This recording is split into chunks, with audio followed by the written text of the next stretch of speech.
tous, comment vous allez? Oh non, non, n'ayez pas peur. C'est bien moi, vous inquiétez pas, j'ai pas fait mon teint. C'est normal, n'ayez pas peur. Vous me reconnaissez pas? Oh, mais si. Ah oui, j'ai oublié quelque chose.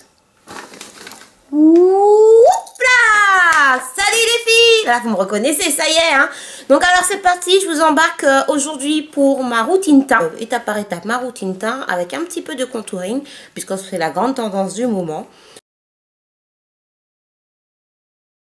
Donc, pour commencer, on s'assure d'avoir une bonne luminosité. Hein? Je pense qu'avec mon miroir à LED, hop, je pense que je suis servie. Oui, c'est mon miroir, c'est mon doudou, il m'a offert pour Noël, oui.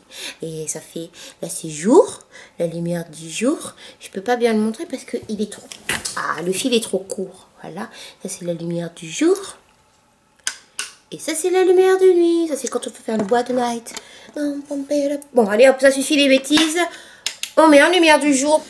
Quand on parle de routine teinte, on pense tout de suite à fond de teint. Hein, mais c'est pas que ça. Pour avoir un teint qui va tenir du matin jusqu'à la fin de la journée, il y a des choses à faire avant l'application du fond de teint, c'est-à-dire le soin. Alors, c'est parti!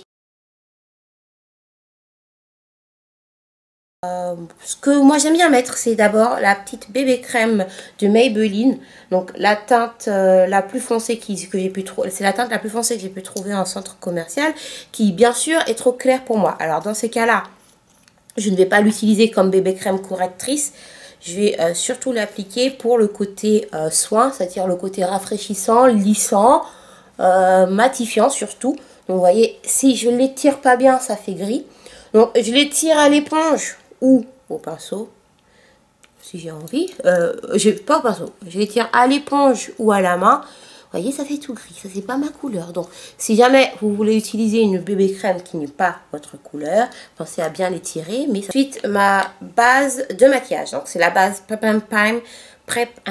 C'est un peu dur comme mot. La base Prep and Prime, yeah. La base Prep and Prime Natural Radiance, qui va apporter de la luminosité au teint. Je vais vous montrer un petit peu, c'est magique ce truc. Plus près de, on voit tout de suite que celle-ci est moins terne. Vous voyez, celle-ci est quand même plus jolie et c'est grâce au pigment de Radiance. Donc on s'en prive pas de pression partout sur le visage. J'ai fini mon étape soin, c'est parti pour le fond de teint. Alors, moi, j'applique le fond de teint Matchmaster 8,5 en couleur 8,5. Ce fond de teint, je l'aime beaucoup. C'est un fond de teint liquide qui va avoir un fini poudré, qui va donc disperser le sébum à la surface de la peau. Il est très naturel parce qu'il s'adapte à la carnation de la peau. Il a des pigments changeants, mais il va quand même apporter une bonne couvrance comme je vais vous le montrer. Donc, je pose le fond de teint de l'intérieur du visage vers l'extérieur. Hein, c'est important pour ne pas en avoir à la racine des cheveux. Hein, souvent, c'est cracra. Hein. Donc, je lisse vraiment, je fais des grands gestes. Donc, plus vous faites ça, plus on fait comme ça des petits gestes, plus le fond de teint il va pénétrer la peau et donc va y en avoir, ça va beaucoup moins couvrir. Voilà. Donc, je fais volontairement qu'une moitié parce que je sais que tu n'aimes pas, que tout le monde n'aime pas utiliser le pinceau. Donc, je ferai l'autre partie avec l'éponge, mais je parle que du fond de teint. Hop. Sur le visage, on n'a pas toujours besoin de la même quantité de fond de teint partout.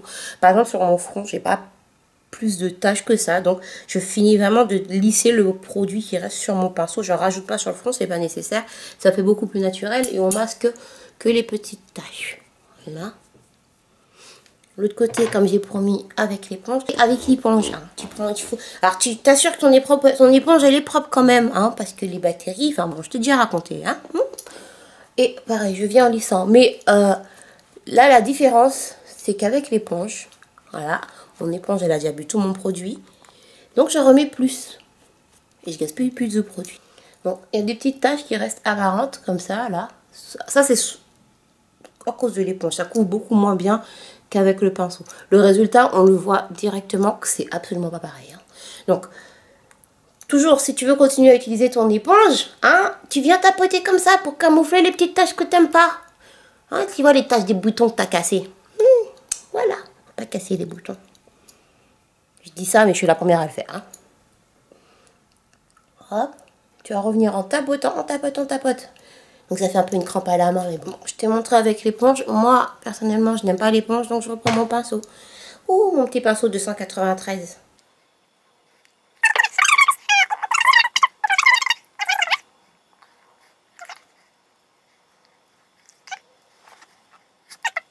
Plus.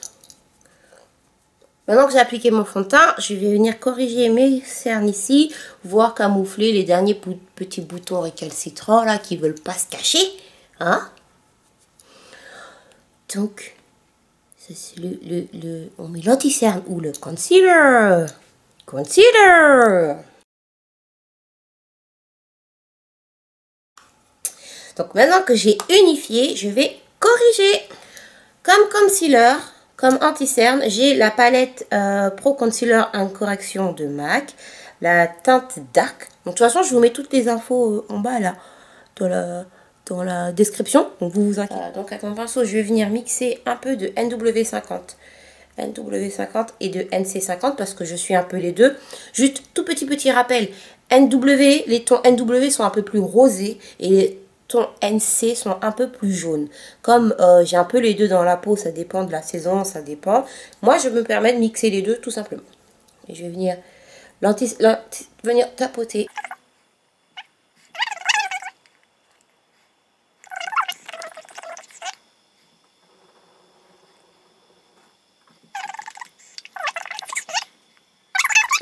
Pour corriger, on va utiliser une couleur à notre teint. Il faut que ce soit la même couleur que la peau, pas plus clair. Le plus clair, c'est pour après. Donc, j'y te répète, tu unifies avec le fond de teint de ta couleur. Si tu ne sais pas choisir ta couleur, tu vas dans la boutique, tu dis, madame, tu me donnes ma couleur, s'il te plaît.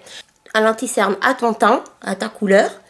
Voilà, parce que ça va te servir pour corriger, camoufler.